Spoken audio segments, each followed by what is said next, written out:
May 10th, 2026, and we've got a packed news day, so let's roll. Quick shout out to today's sponsor Compete Token, the gaming crypto with actual playable games, not roadmap PDFs. Links in the description. Bitcoin holders just cashed in the biggest single day of profits since December. Traders locked in 14,600 Bitcoin on Monday. That's $1.1 billion walking off the table in 24 hours. Net realized profits over a 30-day window just flipped positive for the first time since December 22nd. Remember, February and March bled almost 400,000 Bitcoin in losses, so this isn't a top signal. This is the market finally healing.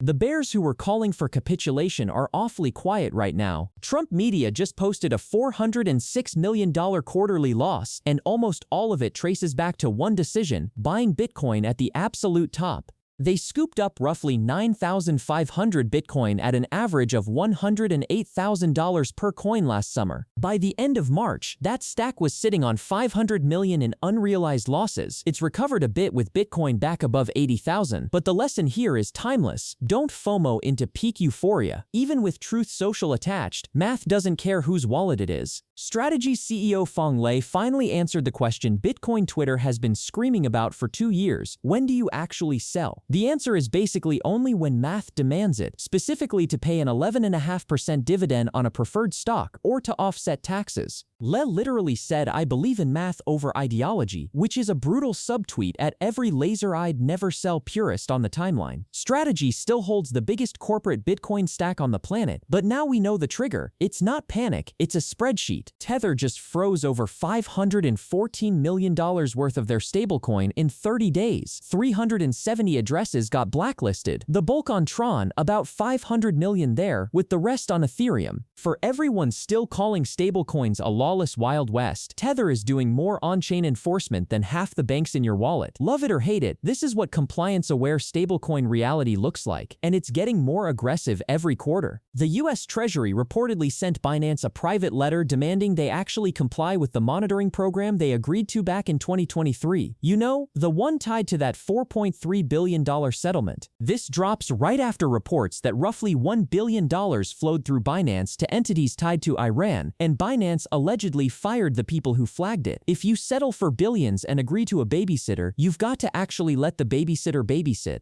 This story is not going away quietly. Coinbase went dark Thursday night after an AWS outage in a Northern Virginia data center took down half the internet. The exchange flipped into cancel-only mode, while Amazon scrambled to shift traffic out of the broken zone. Trading came back online by Friday morning. Quick reminder, your fully decentralized future is currently routed through one Amazon warehouse in Virginia. Bitcoin doesn't care, but your exchange login screen sure does. The fallout from the $293 million kelp exploit is reshaping DeFi oracles in real time. Solve Protocol and Tidro both announced migrations to Chainlink this week. Solve specifically ditching Layer 0 bridges for Chainlink's cross-chain interoperability protocol. Solve cited an extensive security review concluding Chainlink had the strongest assurances on offer. When real money goes up in smoke, protocols stop pretending all oracles are equal. Chainlink is quietly running the table on this consolidation. Germany is coming for one of Europe's best crypto tax breaks. Starting in 2027, the finance minister wants to kill the rule that lets you sell Bitcoin tax-free after holding for 1 year, aiming to pull in an extra 2 billion euros in revenue. That 1-year rule made Germany a top European destination for long-term holders. So naturally, politicians looked at the one crypto policy actually working and said, let's break it. Portugal, Switzerland, and Dubai are mailing thank you cards as we speak. Crypto firms are racing to ship quantum-proof wallets before quantum computers actually arrive. Silence Laboratories just added post-quantum signatures